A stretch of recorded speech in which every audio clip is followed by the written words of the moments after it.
Making a game is hard. Maybe that's a controversial opinion, but making a game is pretty difficult. And in fact, at least for the bigger games, it's only really been big studios with a lot of money and a lot of manpower that have been able to make things worth playing.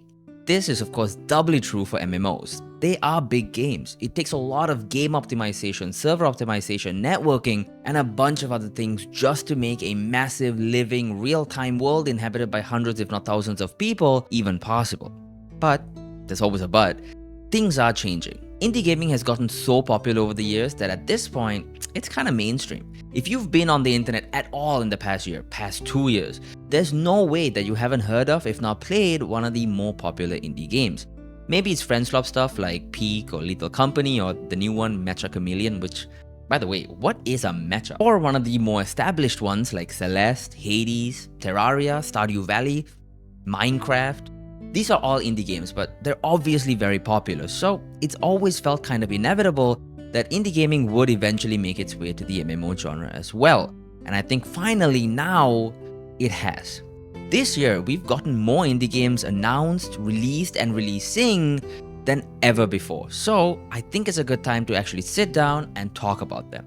Are any of them even good? Are any of them worth playing? Do indie games even belong in the MMO genre? Does the MMO space have space for indie games? Are those two the same question?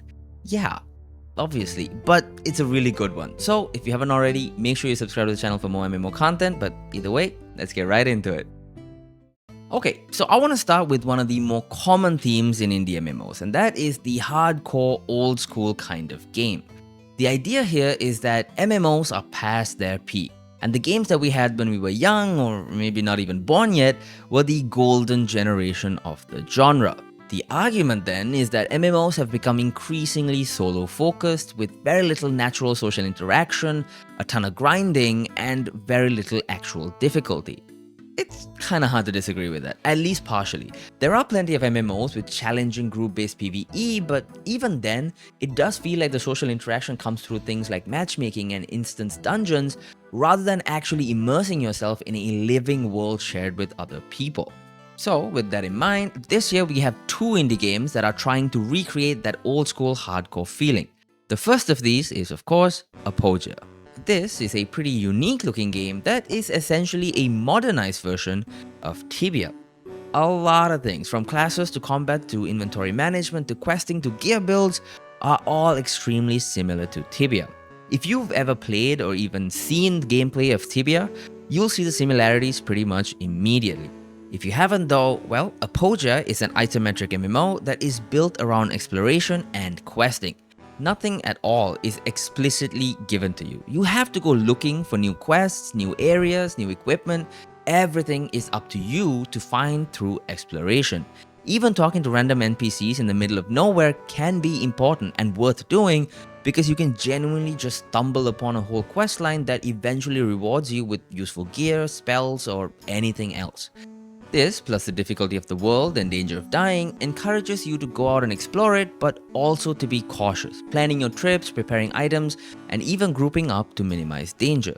Now, the other indie MMO we need to talk about has more or less the same philosophy, and that is Monsters and Memories.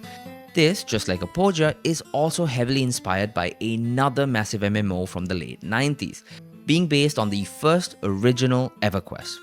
Monsters and Memories also promises a similar hardcore experience with slow, deliberate combat, open dungeons, a dangerous world, and very little hand-holding if at all. What Monsters and Memories puts a bit more focus into though is having a more rigid class system with well-defined roles and a much larger focus on group-based content. Almost everything in the game encourages you to find other people that play other classes to work together in parties. This applies to both its open dungeons as well as just general PvE and questing. The game is just designed to be significantly more fun to play with other people than by yourself. So, all in all, Apogea and Monsters and Memories both look to bring back what they and many other people consider the peak of the MMO genre.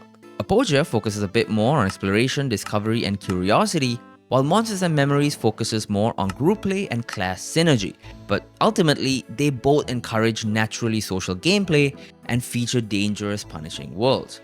So, if an old school hardcore experience is what you've always wanted in an MMO, Apoja and Monsters and Memories are definitely the games that you'll want to watch out for. Now, on the other hand though, if you're looking for something a bit more casual, charming, and anime inspired, you're in luck. There are indie MMOs for you too.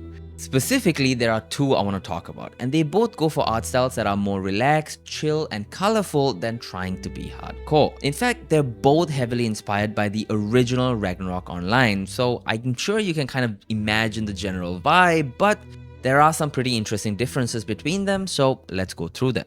The first of these is, of course, Spiritvale. This is a class-based action combat MMO made by a single developer. Yep, a single developer with a really cute art style and a really fun combat system. The game doesn't offer a truly huge world or a ton of content. Instead, it's almost entirely focused on clearing mobs over and over and over. This sounds boring, but somehow Spiritvale makes that a really enjoyable process.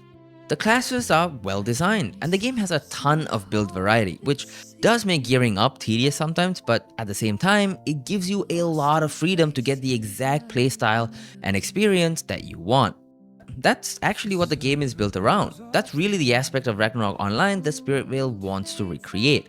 Building the exact character you want, then getting really good at mowing through huge groups of enemies as efficiently as possible. Now, the second game under this category is Terabia Island Odyssey.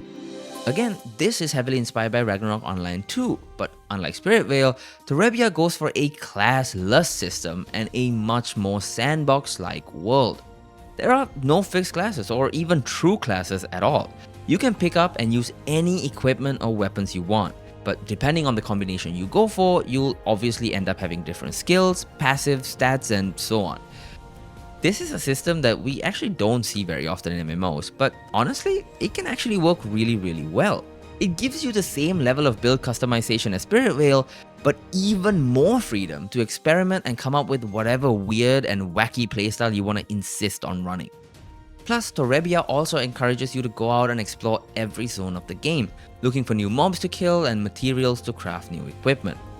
The combat is action-based as well, but it's slower than Spiritvale's, going for a more strategic style than button mashing and combos. The cooldowns are longer, the enemies are tankier, and you'll have a lot more to keep track of to both not die and to be efficient. So even though it is slower, it's still pretty fun.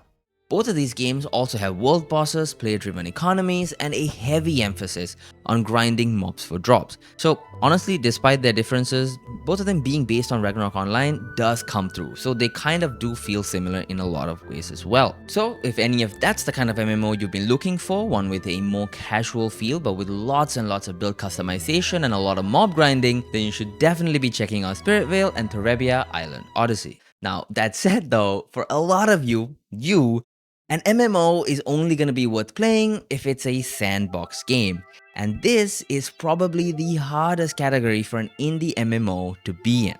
These kinds of games, kind of by definition, need a huge world and a ton of interconnected but independent systems so that players actually have freedom and, an actual sandbox to play in. That kind of complexity and scope is really hard to pull off, but somehow this year we've got two sandbox MMOs from indie studios to talk about. The first and the more well-known of the two is, of course, Stars Reach. This is a sci-fi MMO, which already makes it pretty unique. That's a relatively rare theme for this genre, and in fact, it's the only one of its kind in this entire list. That said, what makes it really interesting is the amount of freedom it gives you as a player. The entire world, multiple worlds in fact, since you can travel between planets, is persistent. You can terraform, dig through mountains, build settlements, and whatever else, and it sticks. The entire world changes with every player's actions. The game also has lots and lots of things to do, with a ton of different professions, a player-driven economy, crafting, and so on. It's a sandbox game, through and through, with no compromises on the freedom it wants players to have. Now, the other sandbox MMO is one that's not as popular, but in my opinion, it's the most interesting of all the games on this list, and that is Seed. Okay, this one's weird, really weird.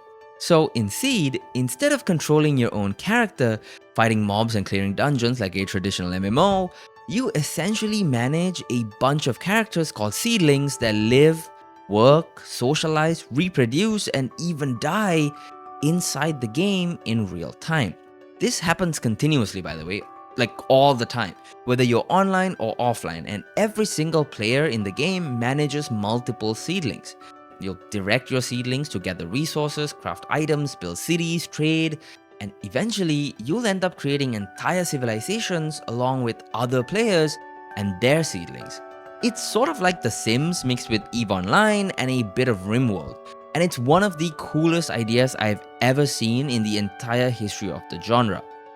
Making what is essentially a colony and society simulator into an MMO is so sick, and this is one of the most exciting games, even outside MMOs, of the entire year for me. So, if true sandbox MMOs are what you've been looking for, Stars Reach and Seed will both have you absolutely covered, so make sure you check them out as well. Alright, so that covers all of the indie MMOs that to me have kind of defined what 2026 has looked like for the MMO genre. These aren't the only ones, by the way. There are others like Dracanthos and Dreadmist that are absolutely worth looking at, but these 6, the ones that we went over in this video, are the ones that I'm the most excited about. So that does bring us to our big question.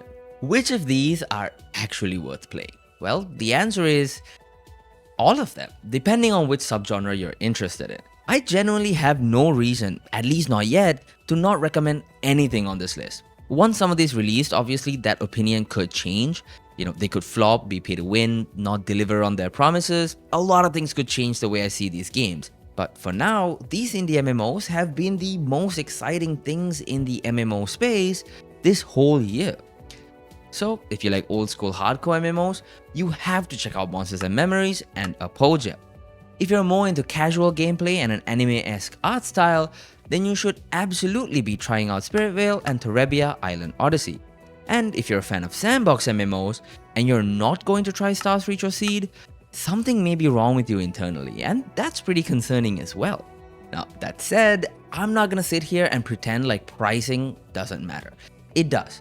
Some of these games are gonna be cheaper than others, and some of them are gonna have regional pricing and others aren't. But at the very least, if you're hearing about any of these games for the first time here in this video, as a fan of MMOs, you kinda have to.